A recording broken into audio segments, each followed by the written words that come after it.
Well, good morning, good afternoon, good evening, whoever you are, wherever you are, whenever it is for you.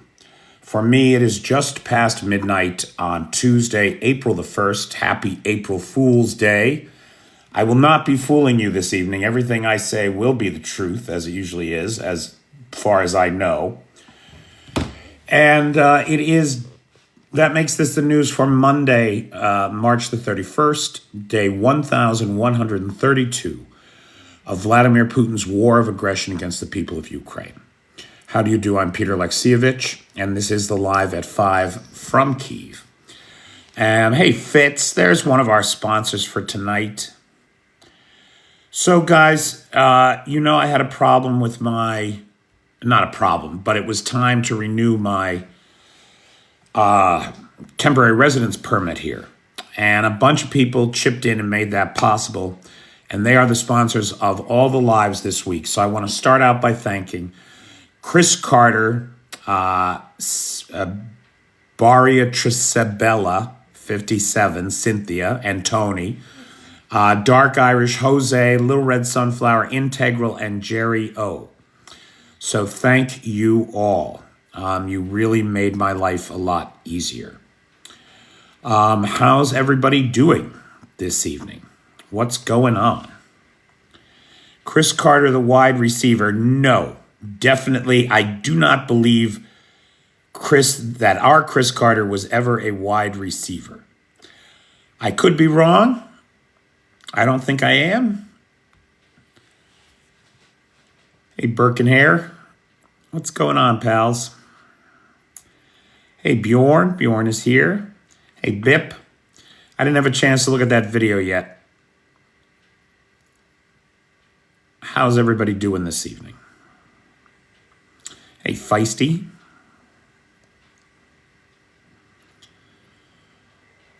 Hey, Darlene. Hey, Jackie. Thanks, Feisty.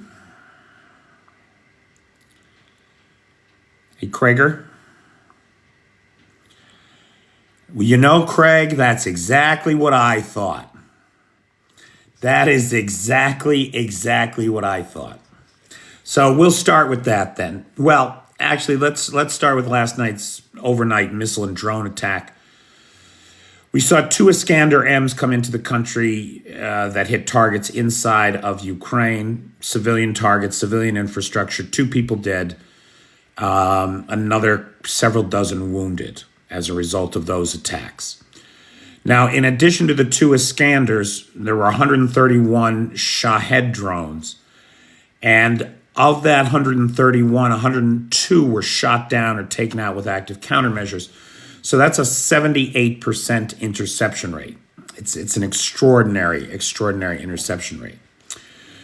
I also want to mention, if you are not on the Patreon, extraordinary interception rate. I also want to mention, if you are not on the Patreon, if you don't have a live account on the Patreon, I encourage you to get one. It can be free, right? Like, you don't have to kick me $5 a month to be on my Patreon. But if you can do that, it is very helpful. But on the Patreon this morning, I published video. Holy cow, we talked about how the Ukrainians had been working on aerial drones that had shotguns attached to them, right? And there was a problem with the recoil. Well, they seem to have solved the recoil problem. There is a video emerged over the weekend from the Ukrainian armed forces in which we see these shotgun drones take out 27 Russian drones in a period of 53 seconds. It's unbelievable. It's unbelievable. Hey, Bobby, how you doing, pal? So, no, I was actually back on Friday. Believe it or not, the suspension was only 24 hours. I was just unaware of it, right? Because it's always a week. I never had a 24-hour suspension before. But it was Michael Boucher, who sponsored Friday Nights Live, who said to me, "How long are you off for?" And I said, well, the suspension's always a week. but I had never actually looked at it. And it was only a 24-hour suspension. That's new. That's definitely new. So I'm back. I don't know that I'm better than ever, but I am back. It's a bronze medal. Third, right, exactly. I'll take a bronze. So, Kreger, I think you're absolutely right. I think that Trump's nonsense about, oh, I'm so pissed at Putin, is nonsense. Nonsense of the first order. Hey, Trey. It's nonsense of the first order, Kreger. So what Craig is referring to, of course, are Donald Trump's comments over the weekend that he is very pissed at Putin, and if we don't get a peace deal, and he believes it's Putin's fault, though it may not be, right? I mean, he literally said that. That's a direct quote. If I think it's Putin's fault, though it may not be, then I will hit him with tariffs and all this stuff. I mean, first of all, tariffs against Russia are pointless. They are an absolute non-starter, tariffs. We used to import, before this war, about $30 billion a year from the Russians. Last year, it was $3 billion. Imports to the United States of Russian-made goods are down 90% to a negligible $3 billion a year. I mean, you wouldn't even notice if you put tariffs on that stuff. So it's ridiculous. It's a joke. Everybody is much more convinced that Trump is getting ready to lift sanctions, and the Europeans are making a lot of noise about it. Everybody is very clear that sanctions should not be lifted until such time as Russia stops its aggression. It is no good.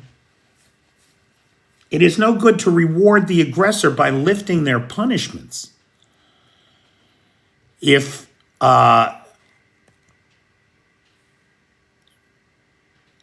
it's no good to reward the aggressor by lifting their punishments for their aggressive actions while they're still engaged in those aggressive actions. And this whole notion, hey, Thomas Cochran, this whole notion of lifting sanctions, or rather keeping sanctions in place until Russia stops its bad behavior, was one of the key things that came out of the Coalition of the Willing meeting in Paris last week. So if we think about the meeting of European leaders last week in Paris, all around Ukraine security. Hey, Tony Takiri, how you doing, pal? Some key takeaways from that Coalition of the Willing meeting include France has prepared a Euro $2 billion defense package for Ukraine. The Swedes are ponying up $1.6 billion, and they tend to expand their commitment to Ukraine this year to $4 billion. That's on top of Norway last week or the week before, doubling its commitment to Ukraine from $4.2 billion to $8 billion. Huge. Europe stands with Ukraine. Now the question is, will they stand with Ukraine enough? Can they fill the gap that the United States is currently exiting? And that's a real concern that everybody has. Other key takeaways from the Coalition of the Willing meeting in Paris last week. Military representatives of states willing and able to take strong, concrete steps for peace will work together. So though France, Germany, the UK, that are ready to put planes in the air, maybe boots on the ground, they're meeting to talk about these strong, decisive actions that they can take. We don't know what those will be yet. There were new partner defense initiatives and investments in Ukraine following the Danish model, where the Danes invest into defense infrastructure here and then buy the weapons for Ukraine from the local defense contractors. And that Danish model has been a real success. Now, right on the heels of the Paris Coalition of the Willing meeting, representatives of 17 parliaments are in Kyiv today to discuss with the local parliament, the Rada, what they can do to help. And we'll see what comes out of that meeting. I'm waiting for, I expected a joint press conference, but I haven't seen the results of one. This is a direct quote from Zelensky regarding the Paris Coalition of the Willing meeting. Strengthening Ukraine, pressuring Russia for peace, agreeing on common security steps. These were the main topics at the meeting in Paris of European leaders. Europe certainly knows how to defend itself. We are working together to guarantee our state and all European peoples more security, said Zelensky, commenting on the outcome of the Coalition of the Willing meeting in Paris last week. Now, even as we see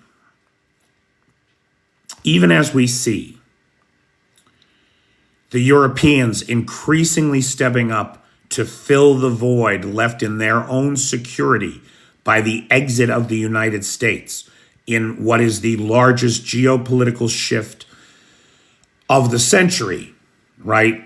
Certainly of the last 80 years, and the first major geopolitical shift of the 21st century. Europe, the United States abandoning its defense commitments to Europe and absolutely betraying Ukraine in the form of the economic coercion of the so-called minerals deal. Now, I want to be very clear. I think the minerals deal, or rather what is currently on the table, what we know about the framework under which a future minerals deal could be crafted, that framework is wholly unsatisfying and unsatisfactory. It ignores all reason, history, and good judgment. It is neo-colonial economic coercion of an ally at a time of their greatest need. It is obscene. It is with no moral compass. It is an absolute outright extortion of the mineral wealth of this nation. And Trump is complaining that Zelensky is trying to back out of it. Now, this is such nonsense, because what was sent to Zelensky to sign is not the deal that they agreed to, that he flew to Washington to sign. It's a different deal. Trump, as Kreger said, is setting up Zelensky to turn the tables on him with this bullshit. So, Bip, here's the thing about what happened. Was it in Moscow or Murmansk? I think they were in Murmansk at the time, weren't they? Or at least Putin was. Was it in Moscow or Murmansk? I think they were in Murmansk at the time, weren't they? Or at least Putin was. The limo might have been in St. Petersburg or Moscow. But it doesn't matter. Look, you're telling me that a limo in the president's motorcade exploded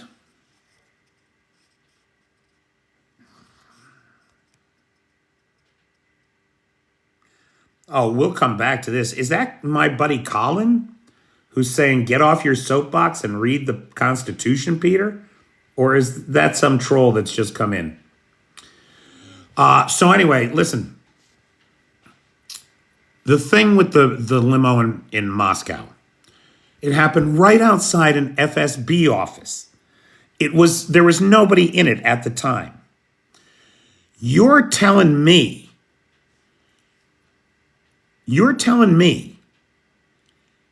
that's where the Ukrainians hit him or tried to? No, I don't believe it for a second. I do not believe it for a second. Here's why. If it had been the Ukrainians, if it had been Budanov, it would have been successful. That's why. That's the first thing. Like every single other assassination attempt that the Ukrainians have made inside Russia, it is far more likely that it was, as PMs suggest, a setup, an inside job. That it's Putin doing two things, right? What does this alleged attempt against him do for him? It garners him a lot of sympathy among the domestic Russian audience, right? Volva. Ugh. So there's that, the sympathy among the Russians. And then the other thing is, there are definitely people inside Russia who want to do this to Putin. There are half a dozen other groups besides the Ukrainians that wish this kind of harm on him. And so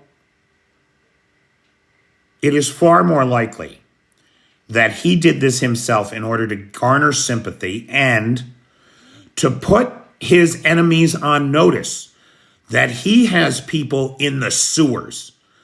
My people are you can't move in this town, right? Without my people being there. You can't go through the sewers without knowing, without me knowing about it. And yeah, he's definitely done things like this before. So we'll see what happened. I didn't know there was a movie called Putin. Interesting.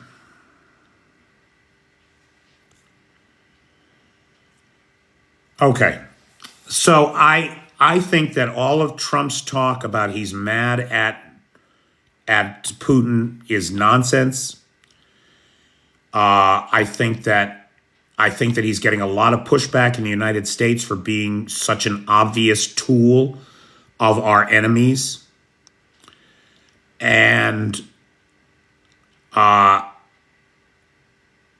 don't believe that was a genuine attempt against Vladimir Putin, that car bomb.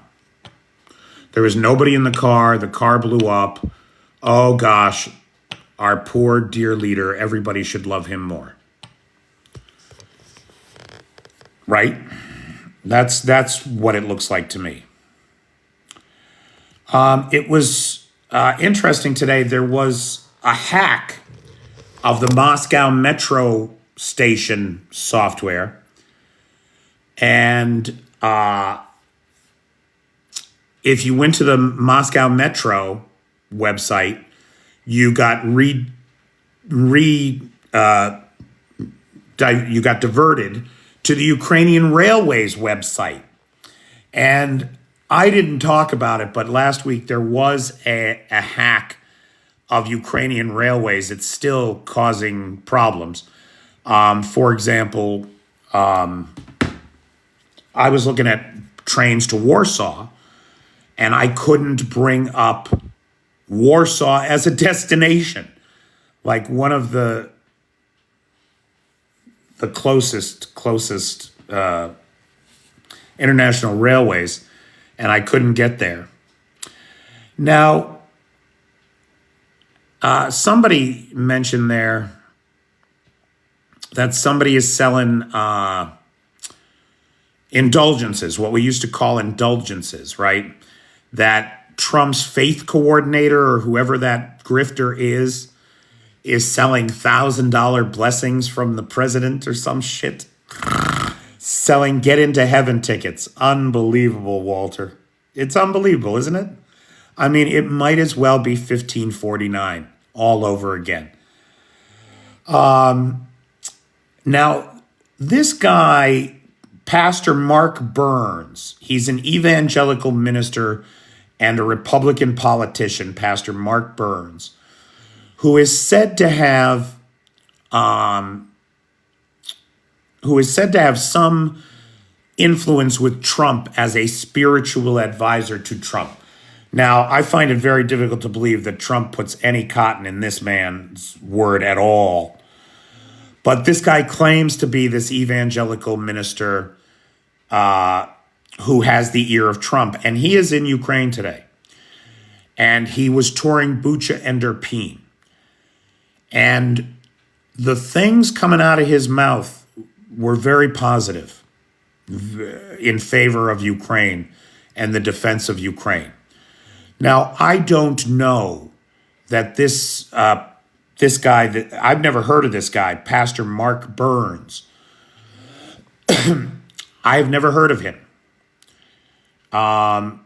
So I don't know that he has the president's ear. I don't think anybody has the president's ear in any meaningful way other than Vladimir Putin and Kim Jong-un.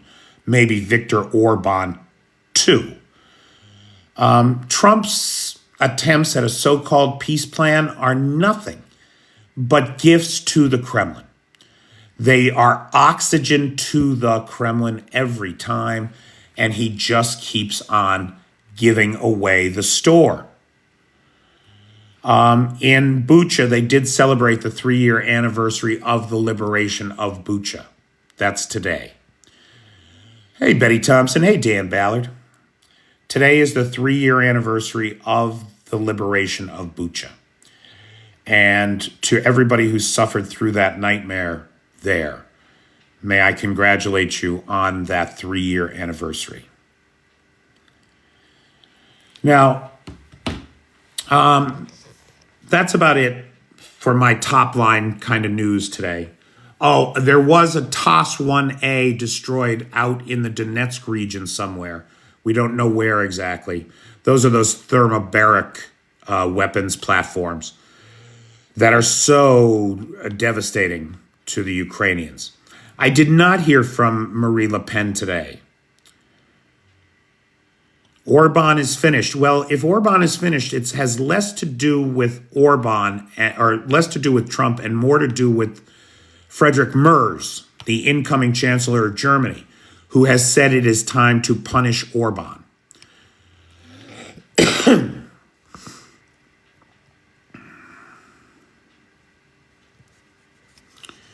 We had 3 years and nobody even tried for peace until Trump.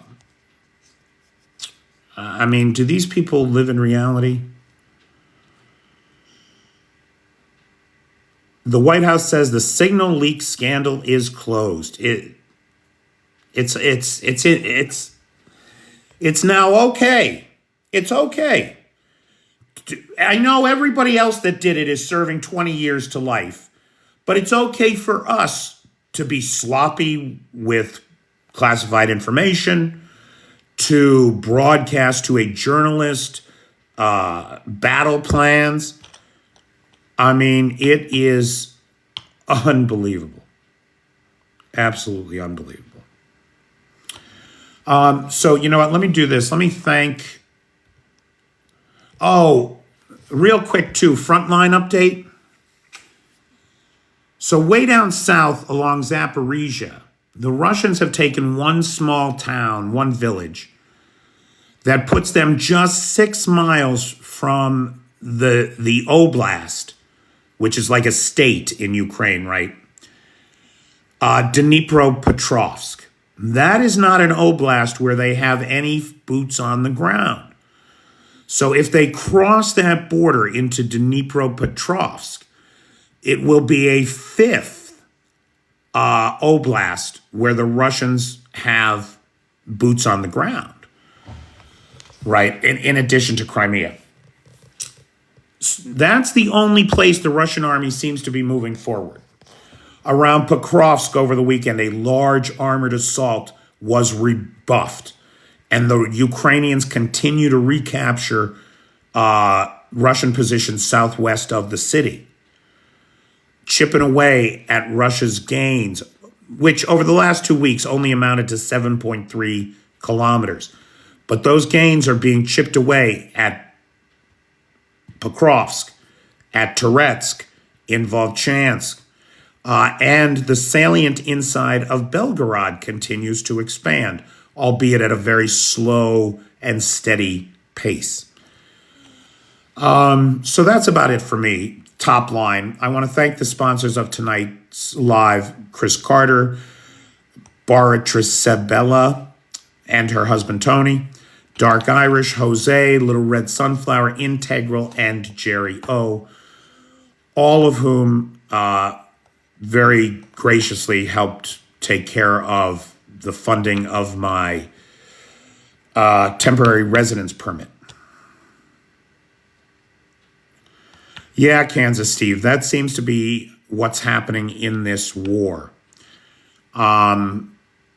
Right now, both sides are saying that 60 to 70% of the casualties they inflict are through drones.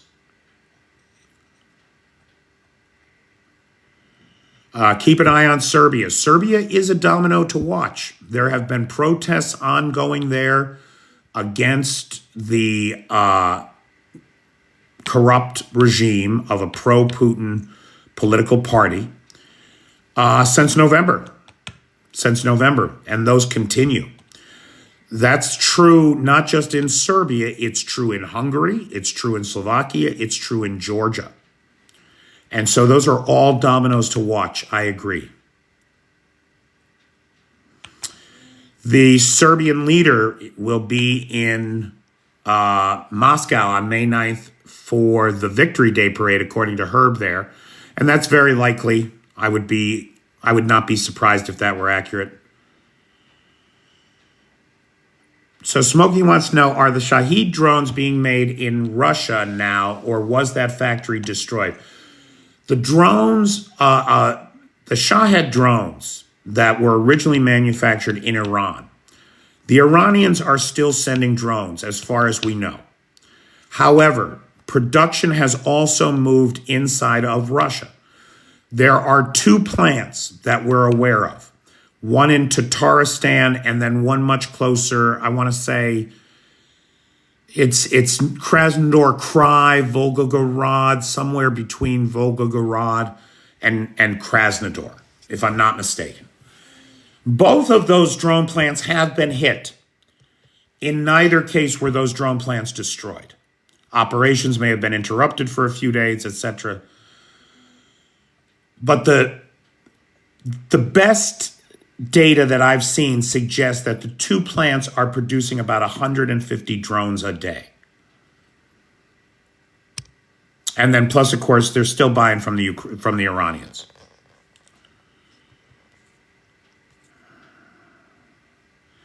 Did you see CNN platform Dugin yesterday called him a philosopher? Dugin. Who is Dugin, Krager? Is he that Russian? He's not the Russian that wrote the book about America splitting up into 6 separate countries.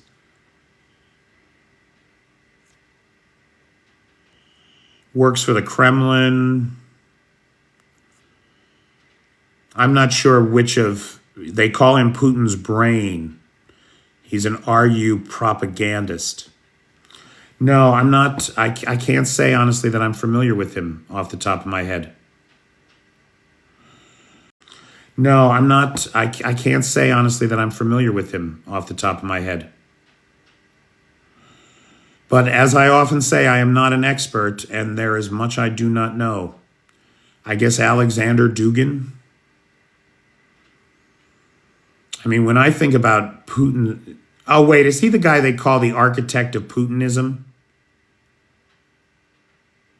Yeah, the daughter died in the car accident.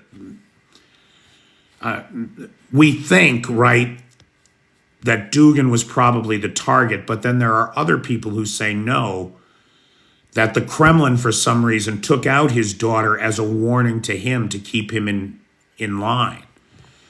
Now, I have no evidence one way or another for either of those theories, but the daughter did die from an IED.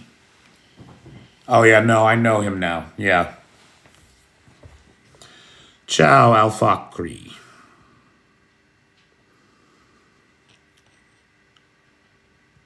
What else is going on? I don't know his work well enough to comment on it.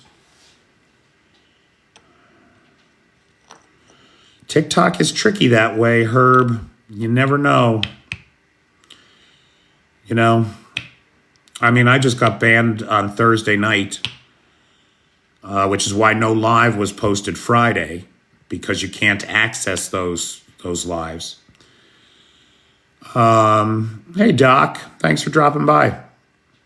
We just wrapped up with the top line news, and we were just taking questions from the audience. Dr. K is here. She might chat in a response if anybody's got a question for her. Thanks so much for joining us last week. It's just weird how the media in the U.S. is trying hard to be neutral. Oh, no, it's definitely in spite of the facts. It's outrageous, Krager, that the American media is so easily stymied and silenced. Definitely in spite of the facts. It's outrageous, Krager, that the American media is so easily stymied and silenced. How many Korean soldiers are in Ukraine now? Well, we think, hey, Moses, we think that there were 8,000 before the attack in Kursk that cut the Ukrainian supply lines, right? We believe that there were about 8,000 at that time. We don't know what the casualties were for that offensive. We do know that in their offensive, they were joined by 1,500 new guys. So that would be as many as 9,500. And we also believe that 3,000 more are currently training in the east, out by Vladivostok, and will be shipped to Kursk soon. So that could be as many as 12,500 inside Russia. Now, look, the number has to be smaller than that because you know that there were losses on the Kursk offensive. But right now, it looks like maybe about 12,500, somewhere in that neighborhood. Hey, Anthony, Tommy Tom. The U.S. media is hardly covering any of the protests because the U.S. media is an arm of the corporate oligarchy that's being put in place to replace our democracy.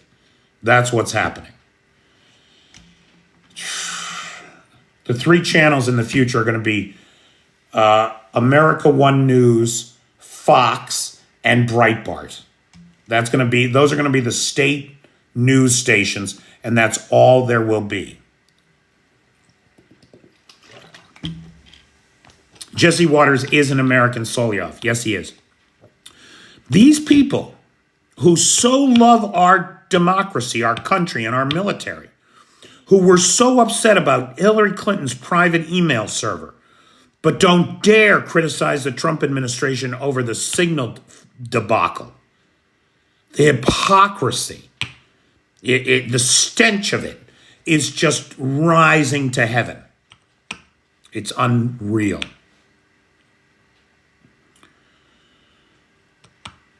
Yeah, honest to God, Kansas Steve, we are the media now.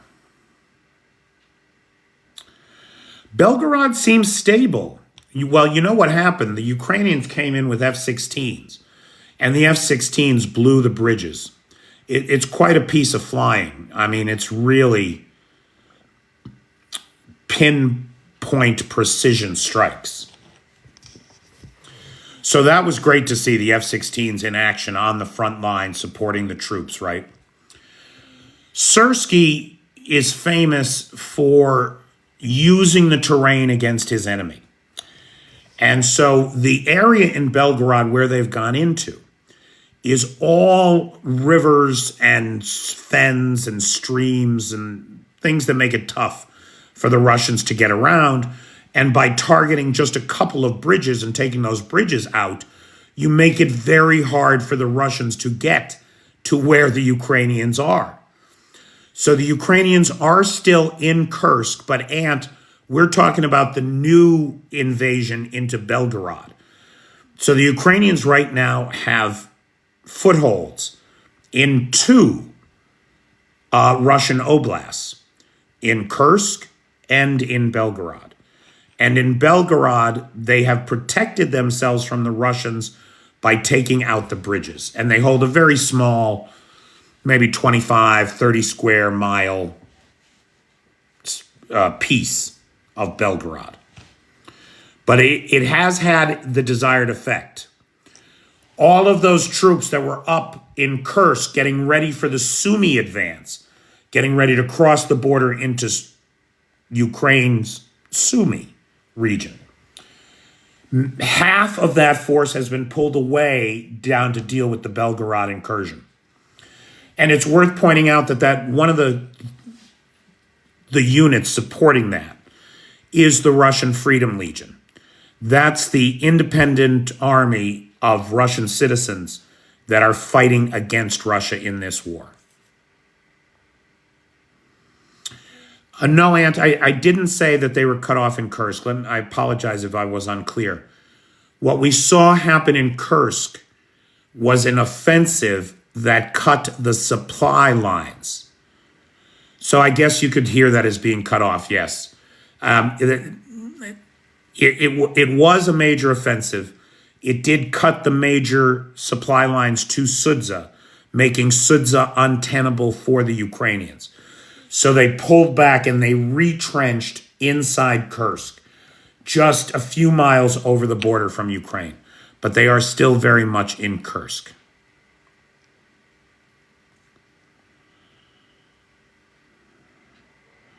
These are the same troops that I'm talking about that Trump kept saying that they were encircled. I mean, they were never really encircled the way that we think about in a double envelopment. That's not what happened there, to the best of my knowledge. And Trump kept saying it because Putin said it. Putin said it to Witkoff, right? I have all these guys surrounded. What should I do? Should I just kill them all? I don't want to kill them all, please. No, you want them to put their arms down so that they surrender, so that you don't lose more men killing them all.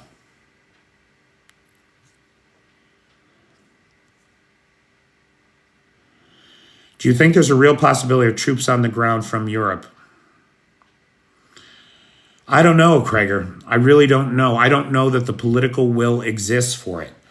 But I'll tell you, pardon me, Europe better wake up, because if Trump gets his claws into America like he wants them in there, if he can become the CEO of America.com, a corporate oligarchy that does not give a fuck about anybody or anything, if he can become that, then Europe is looking at the big squeeze.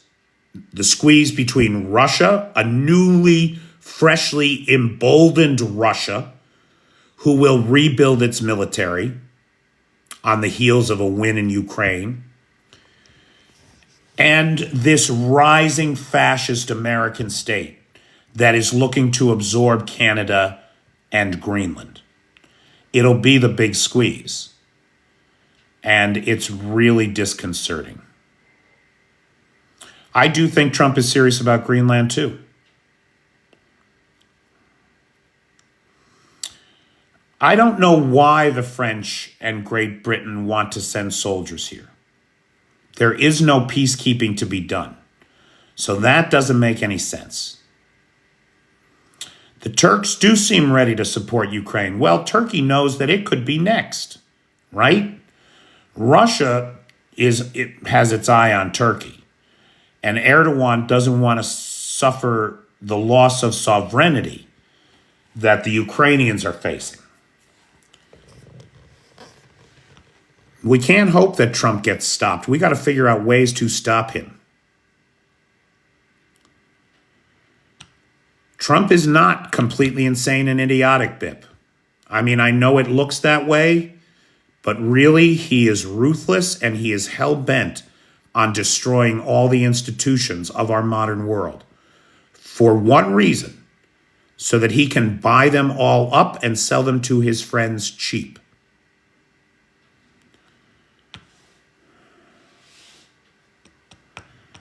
I don't think anybody thought that, Ant. I know they're saying it, but I don't think that that's what's going on. Think about what the presence of UK and French troops inside Ukraine would mean. Would Putin target them? Yes, he would. What then is the reaction of those countries when they are unalived here in Ukraine? It looks much more to me like the presence of those troops on Ukrainian soil is a tripwire for a casus belli, right? For an excuse to send troops here. Because the Europeans are waking up to the fact that the U.S. has been dragging its feet on this thing. My worst fear with the Biden administration was that they were just supplying enough to keep Ukraine in the fight, but not enough to win. And I kept making excuses for them. No, that's not it. Right? It's just that these things take time. You have to get shit out of mothballs. You have to get approvals. You have to get signatures. Right? It's got to go through Congress. Right? They're doing their best. I'm sure they are. Bullshit they were. That drip, that bullshit, drip of support of Biden's was to make sure that Ukraine didn't win, but that Russia didn't lose. Do you have, how many people are dead because of that bullshit? It's disgusting. It's disgusting. It's disgusting. And we have a better sense that that's how it was these days when we read the article in the New York Times this week or over the weekend. I forget the name of the guy that wrote it. But basically in this article, the guy talks about how pissed off the Biden administration was that the Ukrainians sank the Moskva. One of the seminal moments of this war, of Ukrainian competence and victory. And the U.S. was pissed about it. Oh, going too far. Going to piss off the Russians. Don't want to piss off the Russians. We're all so fucking afraid of the Russians. Fuck you. Give me a break. Yeah, Samso, I'm afraid so. I mean, I wish American troops were joining you. I really do. I wish I was one of them. But that is not the hand we are dealt. Yep, Al makes the point. Don't forget the Republicans blocked aid in Congress for 7 months.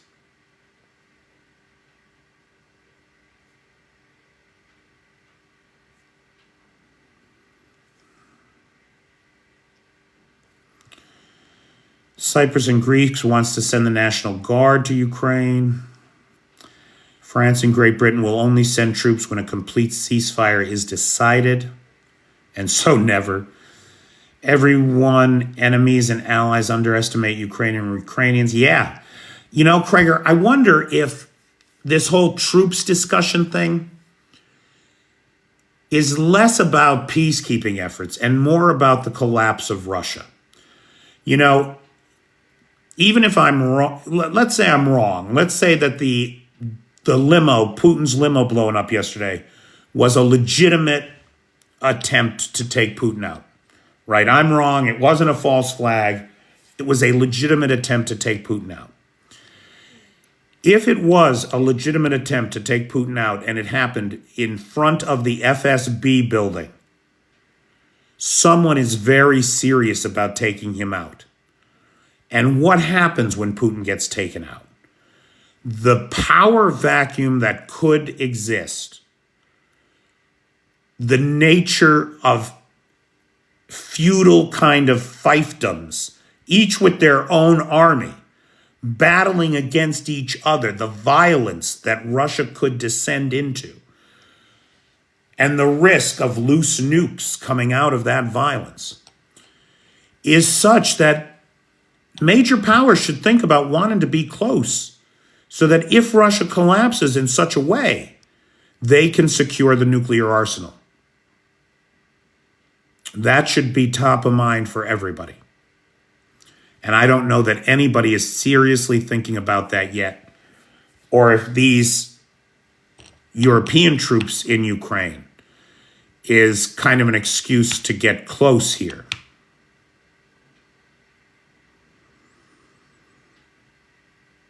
I'm not criticizing the quality, but what's the current army? 60,000?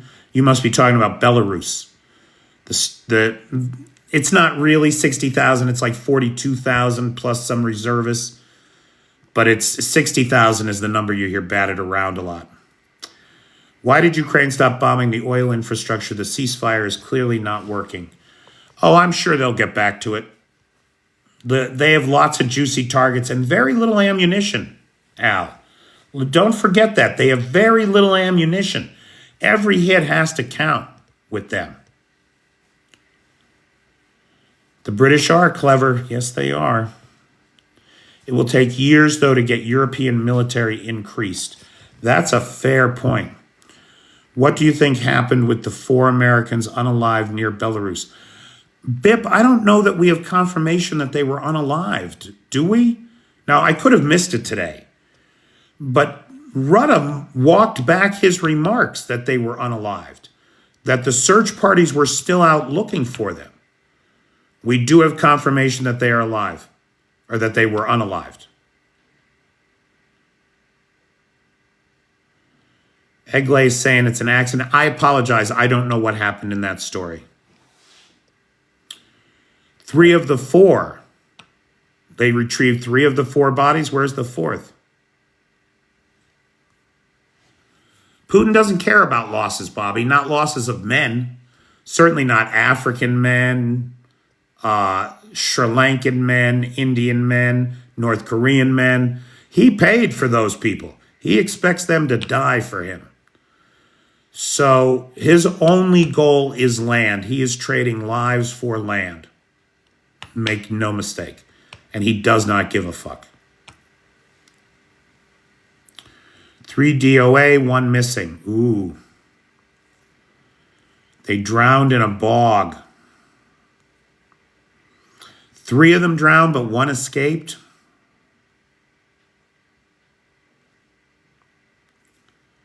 That doesn't seem right.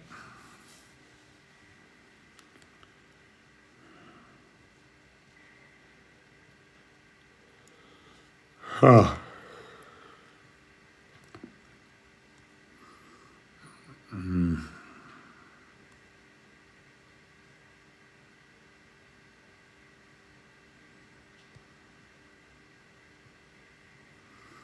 They got out of the vehicle and drowned.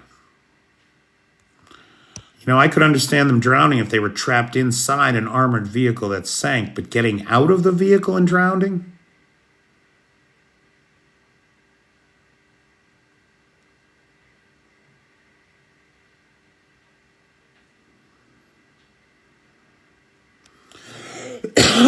I hope it wasn't a defector.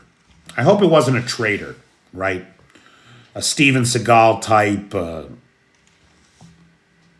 right? A Steven Seagal type, that type.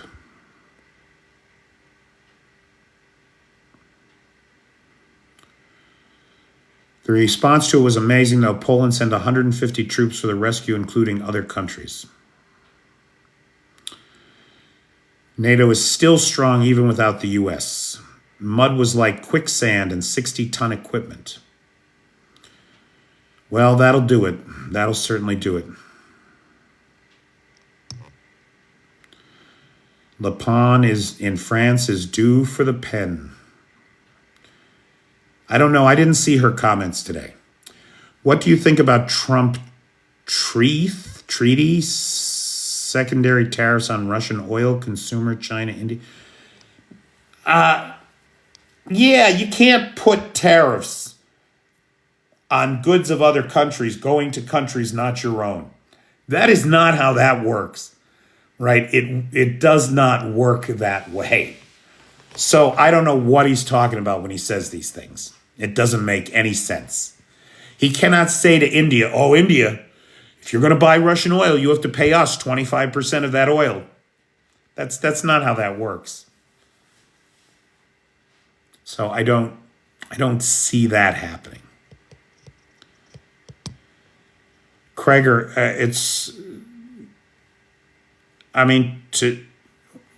we share a 5,000-mile border. We have 150 years of, and it's the only secured border. Like, we don't have to have an army sitting on it, worried about Canada coming down. Well, you guys have to put an army there because you should be worried about us coming up. It's unbelievable. Unbelievable. Our best friends for 150 years, our biggest trading partners, $22 billion a day. $2 billion a day. $2 billion a day, I think, right? I think it's $2 billion a day, yeah. It's ridiculous.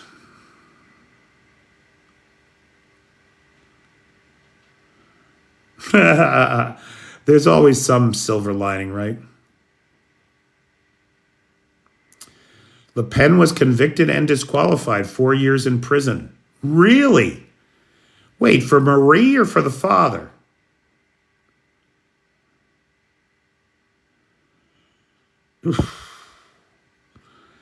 Fits not even, right? Because it's January 20th to February 20th is 1 month.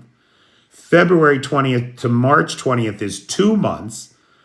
March 20th to March 31st is 11 days. So it's 2 months, 11 days. We're not even we're just into the third month. The father's dead. Okay, everybody knew the father was dead but me. It's a suspended sentence. I don't know who Stubb is. Who's Stubb Al-Fakri? I don't know what meeting that is. So it was Marie. Marie got 4 years in prison? That's the way to say it, Leo. The longest unguarded border in the world. Or longest demilitarized or unmilitarized. You know, Gooner Man, that is a great question. Right? As a tyrant, the one thing you must never do is give an order that doesn't get obeyed. Should Trump issue illegal orders for invasion to our military, it is my deepest, fondest hope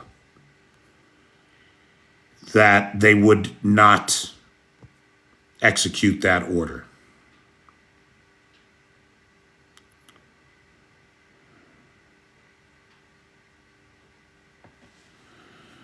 Oh, Kreger, I seriously think that Trump really does want everything from Panama to Greenland.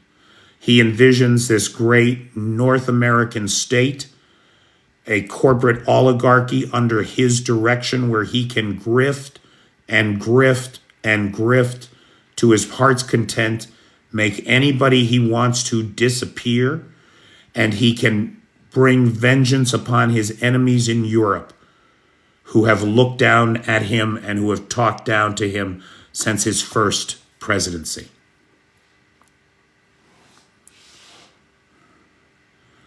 The Pentagon should be concerned about Pete Hegseth. He is a danger to national security.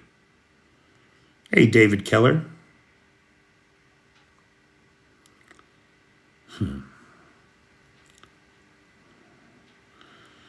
They can.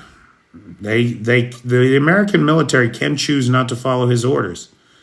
But at what point does that happen? How many incremental steps along the way will there be to grind that resolve down?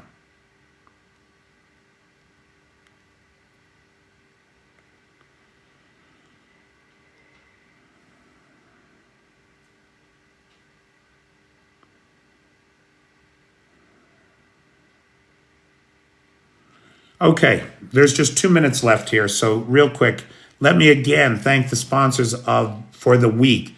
Chris Carter, Baria Trisabella, Dark Irish, Jose, Little Red Sunflower, Integral, and Jerry O. Big thanks to the moderators, thanks to Nightshade, who has the Peters Peeps group, and to Lars, who has the Discord server. Now, guys, I have no sponsors next week. If anybody would like to help me out and sponsor next week, that would be great. PayPal is in the description. Hey, David Keller. I am thinking about going on vacation next week. Vacation, I've been at this for 2 years straight, and I really need a break. I could use a couple days away.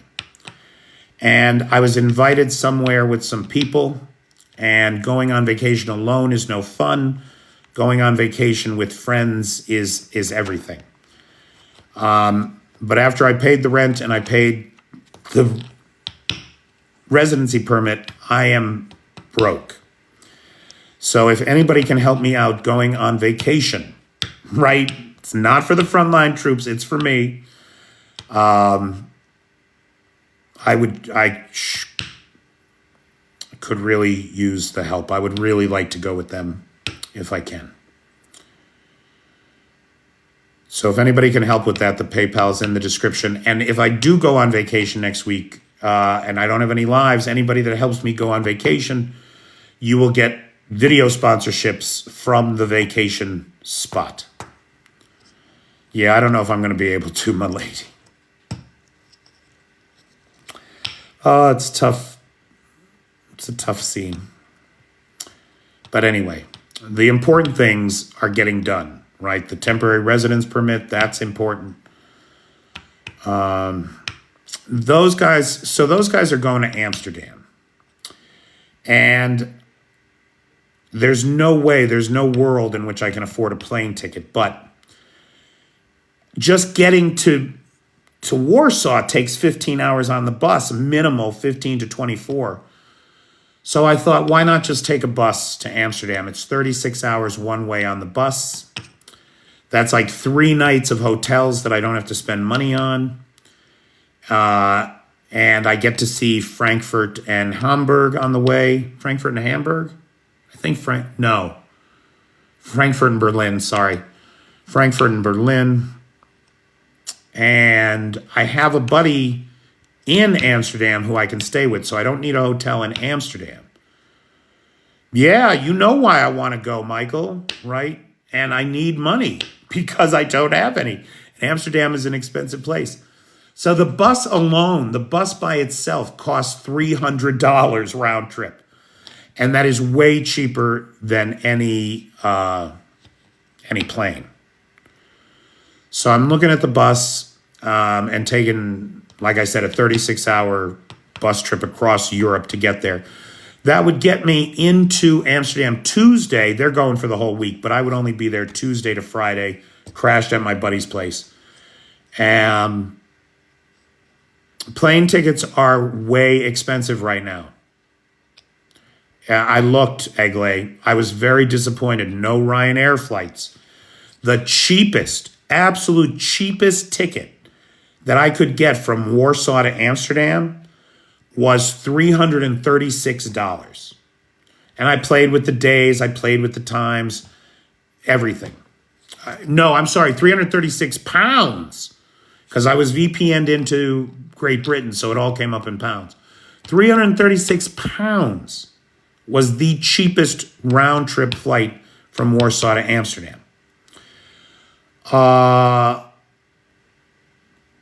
Yeah.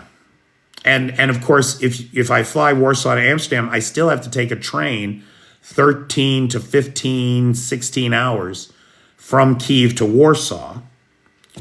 So might as well just go another 20 hours and take the bus, right? Is what I thought, anyway. So my buddy Chris and his mother are going to Amsterdam for the week. And so I reached out to my buddy Martin, who lives in Amsterdam, and Martin is down to hang out. So it would be the 4 of us if my friends in Hanover, Germany don't come over too. They're talking about coming over for a couple days. So it would be a nice little group of people hanging around, going to the Rijksmuseum, going to the Van Gogh Museum, that kind of thing, you know. Oh, and of course, cafes. I'm very big on the cafe lifestyle. Ah, thanks, Big D. Thank you very much. I hope so too. I would very much like to go. Well, it wouldn't be much of a vacation if I was going live, Anthony. You know, but I will undoubtedly do out and about videos. That's what I would do. And also, I think I've never taken a train across Europe. I've never been in Germany. I've never been. I guess it's just Poland and Germany really that you're in on the train, on the bus rather. So I've never taken a bus across Europe. I've never been in Germany, and there are 2 layovers in Germany on the bus. So, you know, we'll see. We'll see whether or not it's even possible. I'm still waiting for my buddy in Amsterdam to get back to me that he can put me up. He's got a girlfriend to talk into it. Yeah. All right, kids. Make it a great day. I'll talk to you later. Thanks, everybody.